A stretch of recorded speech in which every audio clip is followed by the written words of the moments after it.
사무엘하 18장 1절부터 15절까지인데요.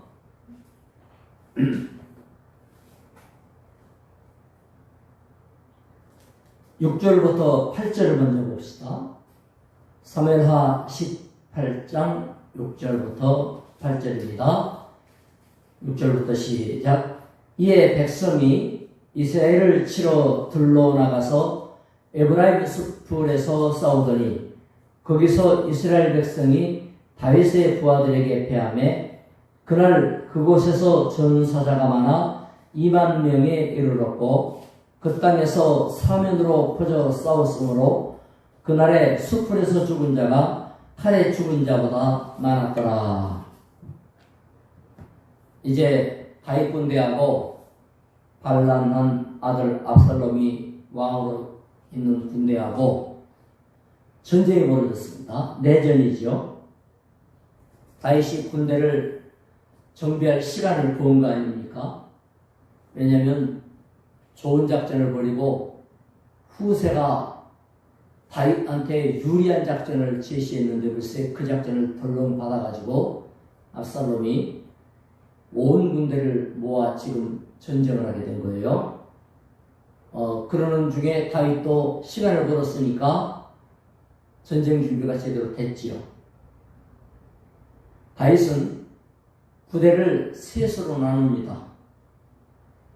그리고 요압, 아비새, 입대 이 세 사람을 세 부대의 대장으로 나눠 세우고 직접 전체를 인솔해가지고 다윗이 나가려고 하는데 전부 다윗 전쟁에 나서지 말라고 장군들이 말립니다. 왜냐?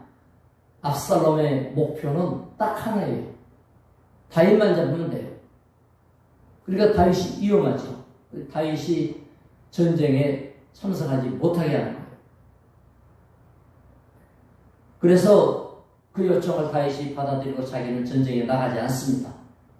그 대신 늘 마음에 걱정으로 남아있는 게 뭐냐? 직접 안 나가면 마음이 안 편한 게 뭐예요? 자기가 직접 눈으로 확인해야 될 일들이 있죠. 그게 뭐냐? 비록 지금 적으로 맞서가지고 전쟁 중이지만 저쪽은 내 아들이란 말이에요. 그러니까 공개적으로 명령을 한 거예요. 내 아들 압살롬만큼은 죽이지 마라. 그렇게 이제 공개 명령을 했어요. 다 예 그렇게 대답을 했죠.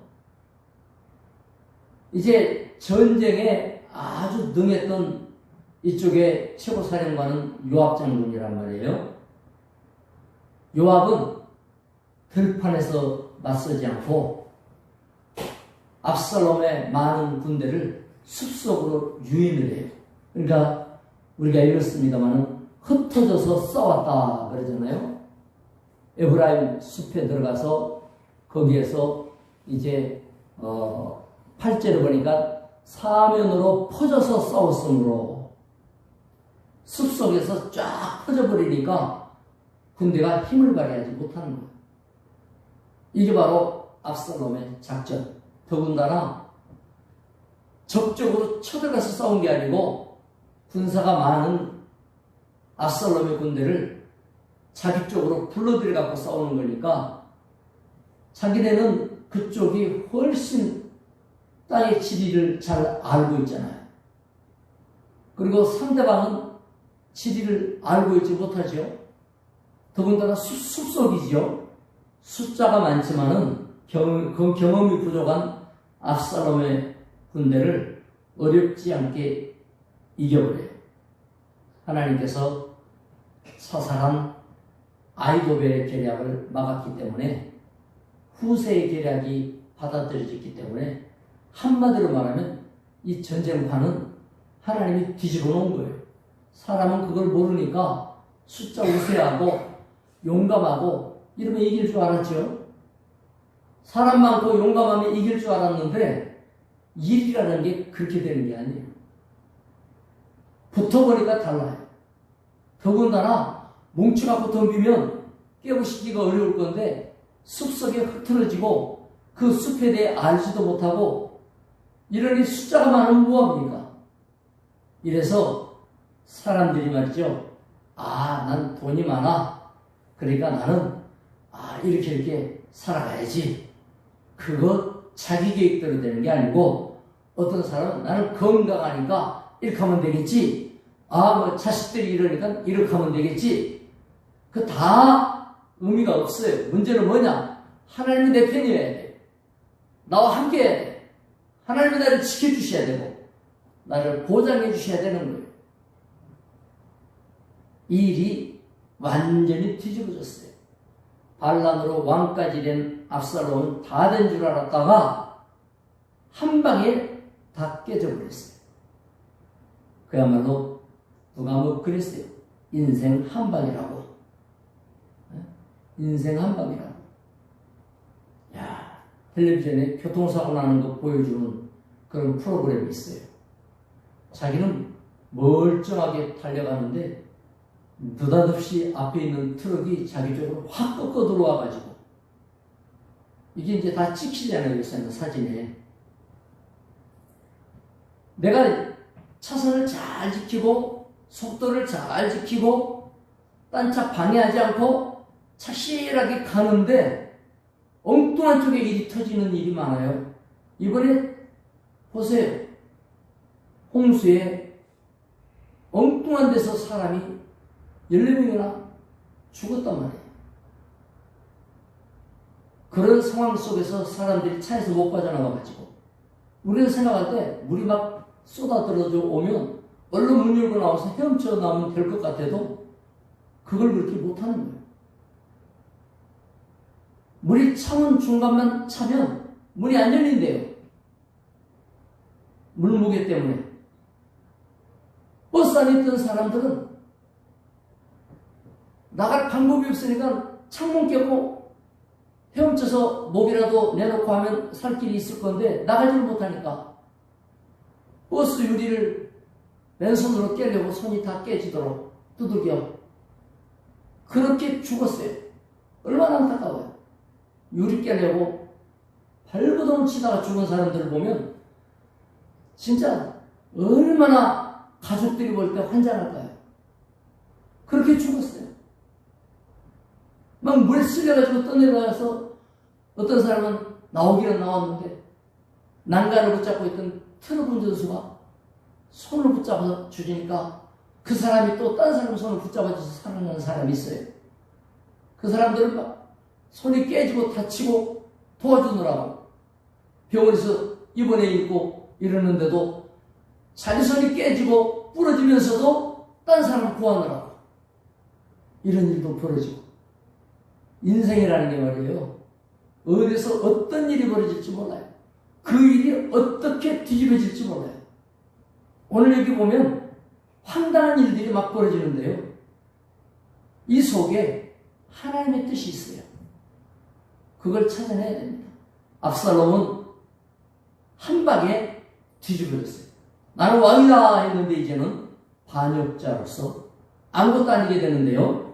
그 뒤에 읽어봅시다. 9절로부터 18장 9절로부터 15절인데요. 마지막만 읽겠습니다.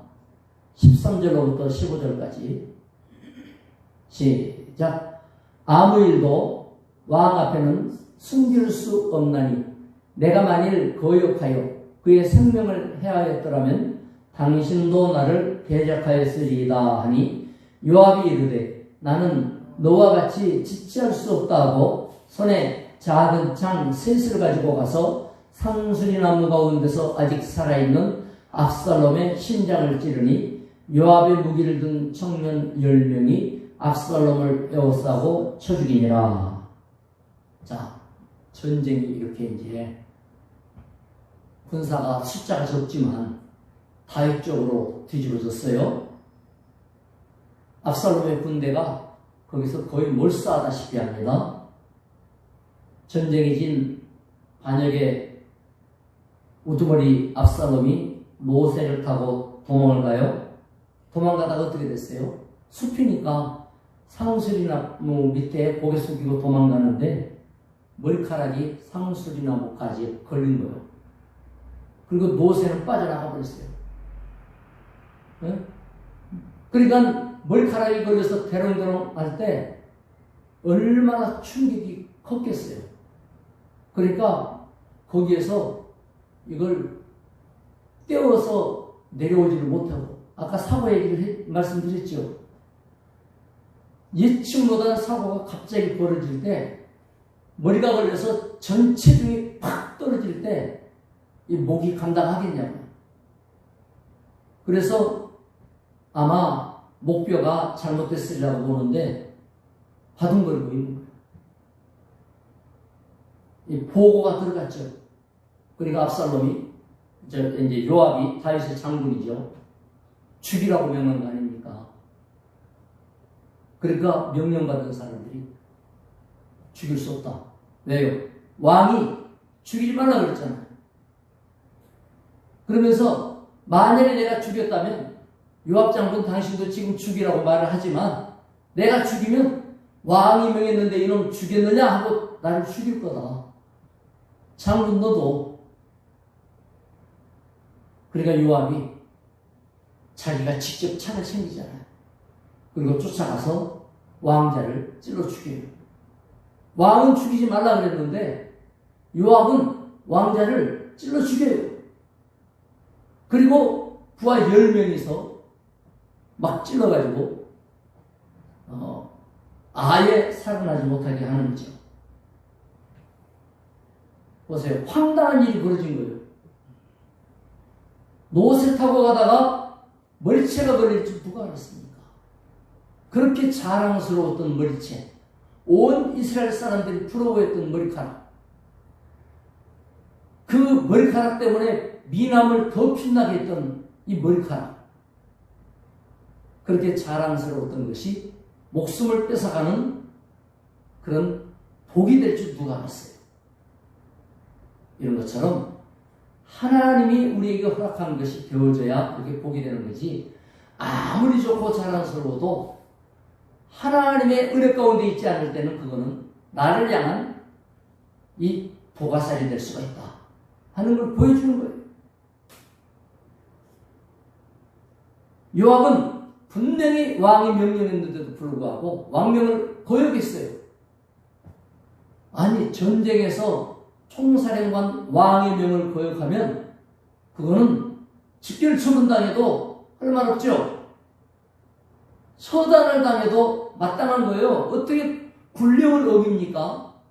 군령 어기면 안 돼요. 메가더가 6.25 때 우리나라 전쟁을 뒤집어서 승리로 이끌어가는 장군 아닙니까? 근데 갑자기 해고가 됐어요. 이기고 있는데 왜 승리하고 있는 장군이 해고가 됐습니까? 메가더는 말하기를 이참에 중국이 개입했는데, 그러니까 중국이 개입하니까 우리가 38선까지 또 다시 내려갔잖아요. 백두산 태극기 꽂았는데 그때 중국이 30만 대군을 100만인가 30만인가 내려보내가지고 도저히 숫자로 못 이겨서 우리가 지금 갈라진 비슷하게 이렇게 다시금 후퇴해오니까 메가더 장군이 안 되겠다, 특단의 조치를 해야 되겠다 해가지고 뭐예요? 중국 쪽에 원자폭탄 떨어뜨리자고 그런 거 아니에요. 일본을 몇 년 전에 6.25가 50년에 일어났고 8.15 해방이 45년에 일어났으니까 5년 전에 일본에 원자폭탄 2방 떨어뜨려가지고 항복받았잖아요. 이러니까 중국에도 원자폭탄 떨어뜨리자, 만주 쪽에. 그러면 해방이 되고 통일이 되고 중국이 항복하고 만주까지도 옛날 한국 땅으로 이렇게 된다. 우리 입장에서 보면 작전이 좋아요, 안 좋아요? 우리 입장에서는 작전이 좋죠. 그러나 트루먼 대통령의 입장에서는 그렇게 되면 얼마나 많은 사람이 죽을 것이며, 그때 뭐 한국 땅 가치도 없는 땅인데 저 땅이 해갖고 끝내야 되는데 그렇게 했다가는 전쟁이 걷잡을 수 없이 또 확산될 수가 있다. 그때는 아직 소련이 전쟁에 개입하지는 않았을 때란 말이에요. 우리나라의 소련군이 직접 중공군처럼 오진 않았는데 소련까지도 이 전쟁에 또 개입되고 뭐 이런 식이 되면 세계전쟁이 또 일어난다. 말을 안 들으면 메가더 장군을 갖다가 목을 잘라버린 거예요. 그러니까 갑자기 해고가 됐어요. 군령이란 그런 거예요. 명령이라는 건 그런 거예요. 이쪽에서 볼 때는 아무리 그게 좋은 것 같아도 총사령관이 볼 때 이래라 하면 그래야 되는데 반대 의견을 가지니까 당연히 전쟁 중간에 그냥 자르죠. 요압 장군이 지금 어떤 짓을 했어요? 왕자를 죽인 거예요. 왕자를. 왕명을 어기고. 여기서 몇 가지가 있어요. 첫째, 우연한 일이 겹치고 불순종하는 이 요압 장군, 이런 잘못된 일이 있지만 결국 그 속에는 뭐냐? 하나님의 심판이 있다. 압살롬에 대한 하나님의 심판, 또 다윗 가문에 대한 하나님의 심판. 두 번째로 할 건 뭐예요? 우연하게 벌어진 일 속에 하나님의 개입하심이 있다. 내 주변에 막 일어나는 이런 일, 저런 일들 속에는 하나님의 손길이 개입되어 있다는 걸 알고 믿음으로 하나님의 뜻이 무엇인지를 찾아낼 줄 알아야 된다. 요압은 충신이기는 하지만 너무나 자기중심적인 충신이에요. 충신이면 왕중심이 돼야 될 거 아니에요? 그게 충성이지. 그런데 왕의 뜻과 상관없이 자기 생각이 너무 강한 사람이에요. 그래서 자기 생각대로 하는 그런 신하다 보니까 다윗 평생에 큰일 많이 하는 사람인데 늘 다윗 왕을 불편하게 하는 사람이기도 해요. 다윗과는 친척간이에요. 요압이 형이요, 형. 사촌인가? 이종호 사촌인가? 아마 친척이에요. 다윗이 어릴 때부터 동생이니까 왕이, 그래서 그런지 몰라도 지고 집들하는 게 너무 많아서 다윗은 늘 힘들었어요. 우리가 충성하면서 기왕에 순종하면 좋겠는데 요압같이 제멋대로 충성하는 그런 사람이 아니면 얼마나 좋을까요? 여러 가지가 이 말씀에 있지요. 여러분에게 일어나는 여러 일들이 하나님의 간섭하심과 응답의 사건들이 될 거예요. 그럴 때에도 그 모든 중에 하나님의 손길을 찾아내고 발견하여 온전히 하나님을 향하는 충성의 믿음이 될 수 있기를 주의 이름으로 축원합니다. 기도합시다. 하나님 아버지, 우리 주변에 일어나는 많은 일이 있습니다.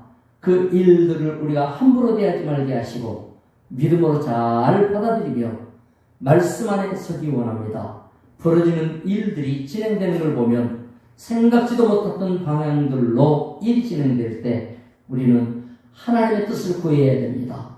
주의 은혜 가운데 거해야 되고 말씀에 순종해야 되겠습니다.